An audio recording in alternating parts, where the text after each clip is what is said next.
പിതാവിൻ്റെയും പുത്രൻ്റെയും പരിശുദ്ധാത്മാവിൻ്റെയും നാമത്തിൽ ആമേൻ. യേശുവിൽ ഏറ്റവും സ്നേഹമുള്ള സഹോദരീ സഹോദരന്മാരെ, 2021 പ്രത്യാശയോടെ കടക്കാൻ കർത്താവ് ആയുസ്സും ആരോഗ്യവും അവസരവും തന്നതിന് ദൈവത്തിന് നമുക്ക് നന്ദി പറയാം. നമ്മുടെ ദൈവം ജീവിക്കുന്ന ദൈവമാണ്. നമ്മുടെ ദൈവത്തിൻ്റെ അപരിമേയമായ സ്നേഹവും ശക്തിയും അനുഭവിക്കാൻ കഴിയുന്ന ഒരു ജനമാണ് നാം എന്നതാണ് നമുക്ക് ദൈവം തന്ന ഏറ്റവും വലിയ ഭാഗ്യങ്ങളിൽ ഒന്ന്. നമുക്ക് നമ്മുടെ ദൈവത്തെ അറിയാൻ ഇടയായി, നമുക്ക് നമ്മുടെ ദൈവത്തിൻ്റെ ശക്തി മനസ്സിലാക്കാൻ അവസരങ്ങൾ കിട്ടി, നമുക്ക് നമ്മുടെ ദൈവം തരുന്ന സാന്ത്വനവും ആശ്വാസവും അനുഭവിക്കാൻ ദൈവം ഈ നാളുകളിൽ നമ്മളെ സഹായിക്കുന്നു എന്നുള്ളതാണ് ദൈവത്തിൻ്റെ മക്കൾ എന്ന നിലയിലുള്ള നമ്മുടെ ഏറ്റവും വലിയ സന്തോഷം. നമ്മൾ ആനന്ദം കണ്ടെത്തുന്നത് ഈ ലോകത്തിലല്ല. നമ്മുടെ ആനന്ദമോ സന്തോഷമോ നമ്മുടെ ഹൃദയത്തിൻ്റെ ആശ്വാസമോ ഈ ലോകത്തിൽ നിന്ന് വരുന്നത് അല്ല, മറിച്ച് നാം നോക്കുന്നത് യേശുവിലാണ്. ആ യേശുവിനെ നോക്കിക്കൊണ്ട് 2021 കടക്കാൻ ദൈവമായ കർത്താവ് എനിക്കും നിങ്ങൾക്കും ആരോഗ്യം തന്നു, ആയുസ് തന്നു, കൃപ തന്നു. ഈ രാത്രിയിൽ നമ്മൾ ഒരുമിച്ച് കർത്താവിനെ ആരാധിച്ചുകൊണ്ടിരിക്കുന്നു. 2020 നമുക്ക് അനേകം നന്മയുടെയും തിന്മയുടെയും ഒരുപക്ഷെ സന്തോഷത്തിൻ്റെയും സങ്കടത്തിൻ്റെയും അനുഭവങ്ങൾ സമ്മാനിച്ച ഒരു വർഷമായിരുന്നു. ഒരുപക്ഷെ എൻ്റെ ജീവിതത്തിൽ ഞാൻ ഏറ്റവും കൂടുതൽ അനുഭവങ്ങളിൽ നിന്ന് പാഠങ്ങൾ പഠിച്ച ഒരു വർഷം എന്നെ സംബന്ധിച്ച് 2020 ചില ആളുകൾ എൻ്റെ അടുത്ത് ഇങ്ങനെ പറഞ്ഞു, ഞങ്ങളുടെ ജീവചരിത്രത്തിൽ നിന്ന് നഷ്ടപ്പെട്ടു പോകണമെന്ന്, ഇല്ലാതാകണമെന്ന് ഞങ്ങൾ ആഗ്രഹിക്കുന്നൊരു വർഷമാണ് 2020. ചില കുഞ്ഞുങ്ങൾ, ചില ചെറുപ്പക്കാരൻ്റെ അടുത്ത് പറഞ്ഞു, അച്ഛാ 2020 ഞങ്ങൾക്ക് നഷ്ടപ്പെട്ടു പോയി, ഞങ്ങൾക്ക് 2020 ഇല്ല, അല്ലെങ്കിൽ 2020 ഞങ്ങൾക്കൊന്നും കിട്ടിയില്ല, ഞങ്ങൾ വെറുതെ ഇരിക്കുകയായിരുന്നു. എന്നെ കേൾക്കുന്ന എൻ്റെ പ്രിയപ്പെട്ട സഹോദരങ്ങളെ, അനേകം ആളുകളുടെ ജീവിതത്തിൽ, ബിസിനസ്സിൽ, ജോലിയിൽ, അതുപോലെ പഠനത്തിൽ, അതുപോലെ തന്നെ വിവിധങ്ങളായ ഏർപ്പെട്ടുകൊണ്ടിരുന്ന കാര്യങ്ങളിലെല്ലാം ഒരു തടസ്സം നേരിട്ടു. അല്പം കാലതാമസം വന്നു. രോഗത്തിൻ്റെ തീവ്രമായ വിളയാട്ടം നമ്മൾ കാണാനിടയായി. ഇങ്ങനെ പലതരത്തിൽ നമ്മൾ വളരെയധികം വിഷമിച്ച ഒരു കാലമായിരുന്നിട്ട് കൂടി എനിക്കൊരു കാര്യം വ്യക്തമായി പറയാൻ പറ്റും.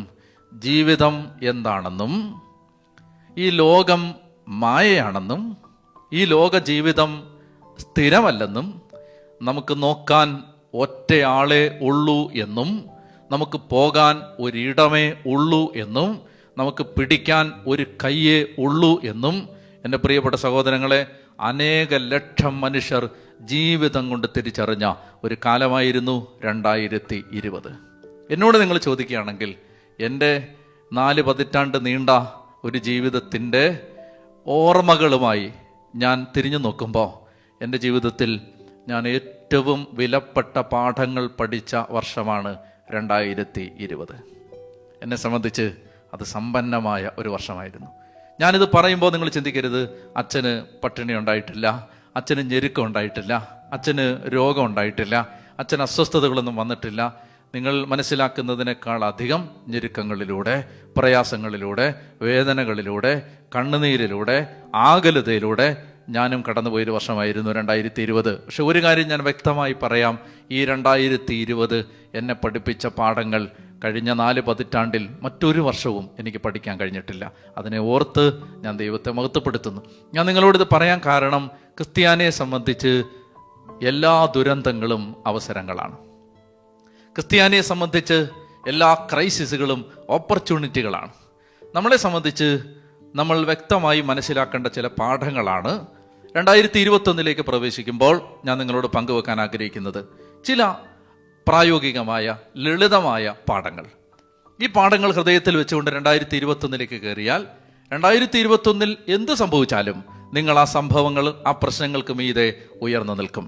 നിങ്ങളുടെ ജീവിതം ആ പ്രതിസന്ധികൾക്ക് മീതെ, പത്രോസ്ലീഹ കടലിൻ്റെ മുകളിലൂടെ, സാഗര ഗർജനത്തിൻ്റെ മുകളിലൂടെ, അലയടിക്കുന്ന തിരമാലകൾക്ക് മുകളിലൂടെ പത്രോസ്ലീഹ കർത്താവിൻ്റെ കയ്യും പിടിച്ചുകൊണ്ട് ഒരു രാജാവിനെ പോലെ നടന്നുപോയതുപോലെ അലറിയാർക്കുന്ന സാഗര ഗർജനങ്ങൾക്ക് മീതെ നടന്നു പോകാൻ ദൈവം നിങ്ങളെ സഹായിക്കുന്ന ഒരു വർഷമായി 2021 മാറാൻ ചില അടിസ്ഥാന ചിന്തകൾ നിങ്ങളോട് ഞാൻ പങ്കുവെക്കുകയാണ്. ഒന്നാമത്തേത്, നമുക്കൊരു ദൈവം ഉണ്ട്.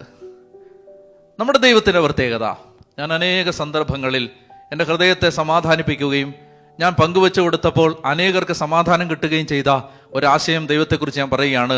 3 വാക്കുകളാണ് ദൈവത്തെക്കുറിച്ച് എപ്പോഴും ശക്തി പകർന്നു കിട്ടാൻ എന്നെ സഹായിച്ച വാക്കുകൾ, ദൈവത്തെക്കുറിച്ചുള്ള ബോധ്യം ശക്തമാവാൻ എന്നെ സഹായിച്ച വാക്കുകൾ. ഒന്നാമത്തെ വാക്ക് സർവാധിപൻ, രണ്ടാമത്തെ വാക്ക് സർവശക്തൻ, മൂന്നാമത്തെ വാക്ക് അത്യുന്നതൻ. എനിക്കൊരു ദൈവമുണ്ട്, ആ ദൈവം സർവാധിപനാണ്. എനിക്കൊരു ദൈവമുണ്ട്, ആ ദൈവം സർവശക്തനാണ്. എനിക്കൊരു ദൈവമുണ്ട്, ആ ദൈവം അത്യുന്നതനാണ്. എൻ്റെ ജീവിതത്തിലെ സങ്കടങ്ങളുടെ കാലങ്ങളിലെല്ലാം ഞാൻ പിടിച്ചു നിന്നത് ഈ ഓർമ്മയിലാണ്. സർവശക്തൻ, സർവാധിപൻ, അത്യുന്നതൻ. അങ്ങനൊരു ദൈവം എനിക്കുള്ളത് കൊണ്ട് ഒരു പ്രശ്നം വന്നാൽ, ഒരു സങ്കടം വന്നാൽ, ഒരു സഹനം വന്നാൽ, ഒരു പ്രയാസം വന്നാൽ, ഒരു കുറ്റാരോപണം വന്നാൽ, ഒരു തകർക്കുന്ന വാക്ക് വന്നാൽ, എന്തെങ്കിലും ഒരു പരാജയം, ഒരു സാമ്പത്തിക ക്ലേശം വന്നാൽ അവിടെ നമ്മൾ ഒരു പാതാളക്കുഴിയിലേക്ക് വീഴുകയോ ഇനി ഒരിക്കലും രക്ഷപ്പെടാനാവാത്ത വിധമുള്ള ഒരു നീർക്കയത്തിൽ മുങ്ങുകയോ നമ്മുടെ ജീവിതം നശിക്കുകയോ ചെയ്യുന്നില്ല. ഏത് അടിമത്തത്തിൻ്റെ നീർക്കുഴിയിൽ നിന്നും നമ്മളൊരു ഫീനിക്സ് പക്ഷിയെ പോലെ പറന്നുയരാൻ നമ്മെ സഹായിക്കുന്ന ശക്തമായ ദൈവത്തിൻ്റെ വചനമാണ് അത്യുന്നതനായ ദൈവം. God who is most high, അത്യുന്നതനായ ദൈവം, സർവാധിപനായ ദൈവം, സർവശക്തനായ ദൈവം. ഞാൻ നോക്കുന്നത് എന്നിലേക്കല്ല, ഞാൻ നോക്കുന്നത് എൻ്റെ ദൈവത്തിലേക്കാണ്. ഞാൻ നോക്കുന്നത് ഈ പ്രശ്നത്തിലേക്കല്ല, ഞാൻ നോക്കുന്നത് എൻ്റെ ദൈവത്തിലേക്കാണ്. 2021 നമുക്ക് ഒറ്റ ചിന്ത നമ്മുടെ ഹൃദയത്തെ ശക്തമാക്കട്ടെ. ആ ശക്തമാക്കേണ്ട ചിന്ത ഇതാണ്: എനിക്കൊരു ദൈവമുണ്ട്, അത്യുന്നതൻ, സർവാധിപൻ, സർവശക്തൻ. ദിനവൃത്താന്ത പുസ്തകം 2 ദിനവൃത്താന്തം 20-ാം അധ്യായത്തിൽ മോവാബ്യരും അമ്മോന്യരും മെയ്യൂര്യരും ഒരുമിച്ച് ചേർന്ന് യഹോഷാഫാത്ത് രാജാവിനെതിരെ, ഇസ്രായേൽ രാജാവിനെതിരെ യുദ്ധത്തിന് വരുമ്പോൾ പ്രജകളെ മുഴുവൻ ജെറുസലേം ദേവാലയത്തിന്റെ അങ്കണത്തിൽ വിളിച്ചുകൂട്ടിയിട്ട് യഹോഷാഫാത്ത് രാജാവ് അവരുടെ മുമ്പിൽ വെച്ച് ദൈവത്തോട് നടത്തുന്ന ഒരു പ്രാർത്ഥനയുണ്ട്. ആ പ്രാർത്ഥനയുടെ 1-ാമത്തെ വാക്യം ഇങ്ങനാണ്. 20-ാം അധ്യായം 2 ദിനവൃത്താന്തം 20-ാം അധ്യായം 6-ാം തിരുവചനം. ഇപ്രകാരം യഹോഷാഫാത്ത് പ്രാർത്ഥിക്കുകയാണ്: ഞങ്ങളുടെ പിതാക്കന്മാരുടെ ദൈവമായ കർത്താവേ, ഞങ്ങളുടെ പിതാക്കന്മാരുടെ ദൈവമായ കർത്താവേ, അവിടുന്ന് സ്വർഗസ്ഥനായ ദൈവമാണല്ലോ. അവിടുന്ന് സ്വർഗസ്ഥനായ ദൈവമാണല്ലോ. അവിടുന്ന് സ്വർഗസ്ഥനായ ദൈവമാണല്ലോ എന്ന് പറഞ്ഞാൽ അവിടുന്ന് അത്യുന്നതനാണല്ലോ, അവിടുന്ന് സ്വർഗസ്ഥനാണല്ലോ, അവിടുന്ന് സർവശക്തനാണല്ലോ, അവിടുന്ന് സർവാധിപനാണല്ലോ. 2 മക്കബായർ 8:18 അവർ ആയുധങ്ങളിലും സാഹസകൃത്യങ്ങളിലും ആശ്രയിക്കുന്നു. നമ്മളാകട്ടെ നമുക്കെതിരെ വരുന്ന ശത്രുക്കളെയും ലോകം മുഴുവനെ തന്നെയും അങ്കുലി ചലനത്താൽ തറപറ്റിക്കാൻ കഴിയുന്ന സർവശക്തനിലാണ് നമ്മുടെ പ്രത്യാശ. നമ്മൾ നോക്കുന്നത് പ്രശ്നത്തിലേക്കല്ല, കർത്താവിലേക്കാണ്. ജെറമ്യാ 20:11 വീരയോദ്ധാവിനെ പോലെ അവിടുന്ന് നിന്റെ വലതുഭാഗത്തുണ്ട്. അതിനാൽ നിന്റെ പീഡകരുടെ കാലിടറും, അവർ നിന്റെ മേൽ വിജയം വരിക്കില്ല. വിജയിക്കാതെ വരുമ്പോൾ അവർ വല്ലാതെ ലജ്ജിക്കും. അവർക്കുണ്ടാകുന്ന നിത്യമായ അവമാനം ഒരിക്കലും വിസ്മരിക്കപ്പെടുകയില്ല. സഫാനിയ 3:17 സൈന്യങ്ങളുടെ കർത്താവ്, വിജയം നൽകുന്ന യോദ്ധാവ് നിങ്ങളുടെ മധ്യേ ഉണ്ട്. 2021 ക്രിസ്ത്യാനിക്ക് ഒറ്റ ഉറപ്പേ ഉള്ളൂ: പ്രശ്നങ്ങൾ വരാം, പ്രതിസന്ധികൾ വരാം, രോഗം വരാം, തകർച്ച വരാം, കണ്ണുനീര് വരാം. പക്ഷെ ഞങ്ങൾ പരാജയപ്പെടില്ല. കാരണം ഞങ്ങൾക്ക് ഒരു ദൈവമുണ്ട്. ഞങ്ങൾ തോറ്റുപോകില്ല. ഞങ്ങളുടെ തലകുനിയേണ്ടി വരില്ല. ഞങ്ങൾ നാണം കെടേണ്ടി വരില്ല.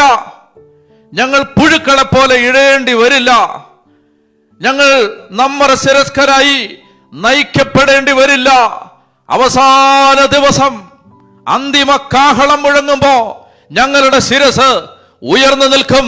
കാരണം ഞങ്ങൾക്ക് ഒരു ദൈവമുണ്ട്. അതാണ് യഹോഷാഫാത്ത് പ്രാർത്ഥിക്കുന്നത്: ഞങ്ങളുടെ പിതാക്കന്മാരുടെ ദൈവമായ കർത്താവേ, അവിടുന്ന് സ്വർഗസ്ഥനായ ദൈവമാണല്ലോ. ഭൂമിയിലുള്ള സകല ജനത്തെയും അവിടുന്നാണല്ലോ ഭരിക്കുന്നത്. അങ്ങയുടെ കരം കരുത്തുറ്റതും പ്രബലവുമാണ്. അങ്ങയോട് എതിർത്ത് നിൽക്കാൻ ആർക്ക് കഴിയും? പവർ. അങ്ങയോട് എതിർത്ത് നിൽക്കാൻ ആർക്ക് കഴിയും? പാർട്ടികൾ, പ്രത്യയശാസ്ത്രങ്ങൾ, സംഘടനകൾ, മാധ്യമങ്ങൾ ആരോപണത്തിന്റെ അമ്പുമായി എയ്യാൻ കാത്തു നിൽക്കുന്ന ആയിരങ്ങൾ, നമ്മുടെ നാശം കാണാൻ പതിയിരിക്കുന്ന കാട്ടുമൃഗങ്ങൾ, കഴുകൻ നഖങ്ങൾ തൂവലുകൾക്കടിയിൽ ഒളിപ്പിച്ചു വെച്ച് നമ്മെ കൊത്തിവരിയാൻ കാത്തിരിക്കുന്ന കഴുകന്മാർ. പക്ഷേ നാം നോക്കുന്നത് അവരിലേക്കല്ല. നമുക്കൊരു ദൈവമുണ്ട്, അത്യുന്നതൻ, സർവാധിപൻ, സർവശക്തൻ. We have crisis, but we have a God who is above every crisis. We have problems, but we have a God who is above all problems. We have failures, but we have a God who is above every failure. ഞങ്ങൾക്ക് ഒരു ദൈവമുണ്ട്. അതുകൊണ്ട് രണ്ടാമതായിട്ട് എനിക്ക് പറയാനുള്ളത്, എല്ലാ പ്രശ്നങ്ങളിൽ നിന്നും നമ്മൾ ഉയർത്തെഴുന്നേൽക്കും. എല്ലാ പരാജയങ്ങളിൽ നിന്നും നമ്മൾ ഉയർത്തെഴുന്നേൽക്കും. എല്ലാ പാപങ്ങളിൽ നിന്നും നമ്മൾ ഉയർത്തെഴുന്നേൽക്കും. We will rise above every problem, every sin and every failure. എല്ലാ പ്രശ്നത്തിൽ നിന്നും, എല്ലാ പാപത്തിൽ നിന്നും, എല്ലാ പരാജയത്തിൽ നിന്നും എന്നെ കേൾക്കുന്ന പ്രിയപ്പെട്ട ദൈവത്തിന്റെ മകനെ, മകളെ, നമ്മൾ ഉയർത്തെഴുന്നേൽക്കും. വിപ്ലവകാരികൾ പാടിയ ആ പഴകിപ്പതിഞ്ഞു പോയ പാട്ടില്ലേ, ഓരോ തുള്ളി ചോരയിൽ നിന്നും 1000 പേർ ഉയർത്തെഴുന്നേൽക്കും. അത് പാടിയ വിപ്ലവകാരികളുടെ സിരകളിൽ അപ്പോൾ ഓടിയ ഓർമ്മ, മരിച്ചു വീണ ഓരോ വിപ്ലവകാരിയുടെയും വീഴുന്ന ഓരോ തുള്ളി ചോരയിൽ നിന്നും 1000 മറ്റു വിപ്ലവകാരികൾ ഉയർത്തെഴുന്നേൽക്കുമെന്നാണ്. എന്നാൽ ഞാൻ ഈ വരികൾ പറയുന്നത്, ഞാൻ പറയുന്നത് മരിച്ചു വീഴുന്ന ഓരോ വിപ്ലവകാരിയുടെയും ചോരയിൽ നിന്ന് 1000 പേർ ഉയർത്തെഴുന്നേൽക്കുമെന്നല്ല. 2000 വർഷം മുമ്പ് കാൽവരി മലയുടെ നെറുകയിൽ മരിച്ചു വീണ ഒരുവന്റെ ചോരയിൽ നിന്ന് 1000 പേർ പരാജയങ്ങളിൽ നിന്ന് ഉയർത്തെഴുന്നേൽക്കും.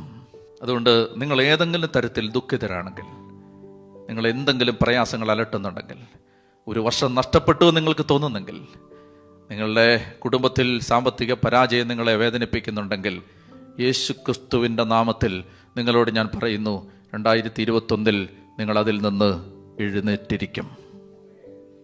നിങ്ങൾ അതിൽ നിന്ന് രക്ഷപ്പെട്ടിരിക്കും. നിങ്ങൾ അതിൽ നിന്ന് മുന്നോട്ട് ആഞ്ഞ് കുതിക്കുന്നൊരു ജീവിതം ആരംഭിച്ചിരിക്കും. അപ്പോൾ അതുകൊണ്ട് രക്ഷാകര ചരിത്രം മുഴുവൻ തിരിഞ്ഞു നോക്കുക. ബൈബിളിൻ്റെ ചരിത്രം മുഴുവൻ തിരിഞ്ഞു നോക്കുക. പരാജയപ്പെടാത്ത മനുഷ്യരെ അല്ല നമ്മൾ കാണുന്നത്, പരാജയപ്പെട്ടിട്ട് ഉയർത്തെഴുന്നേറ്റവരെയാണ് നമ്മൾ കാണുന്നത്. സത്യം പറഞ്ഞാൽ ക്രിസ്ത്യാനിക്ക് ലോകത്തോട് പറയാൻ ഒരു സന്ദേശമേ ഉള്ളൂ: കല്ലറ പൊട്ടിച്ച് സകലരും ഉയർത്തെഴുന്നേൽക്കും.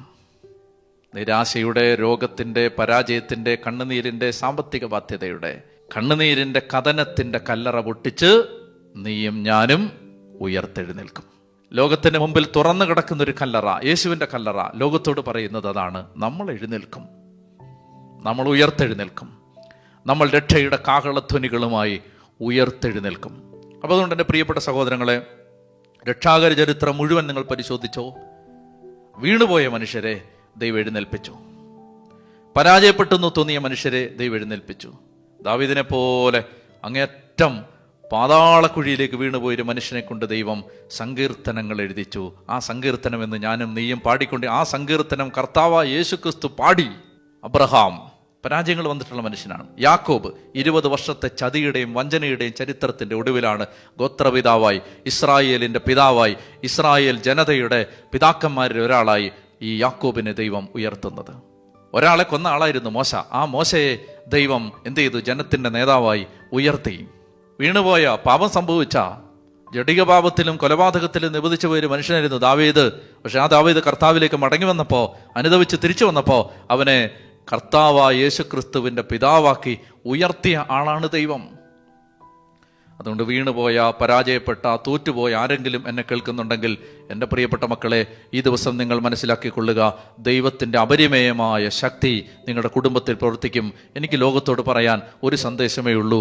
ഇതാ, സകല ജനത്തിനു വേണ്ടിയുള്ള സന്തോഷത്തിൻ്റെ സദ്വാർത്തയായ യേശുക്രിസ്തുവിലൂടെ നിന്റെ ജീവിതം അനുഗ്രഹീതമാകും.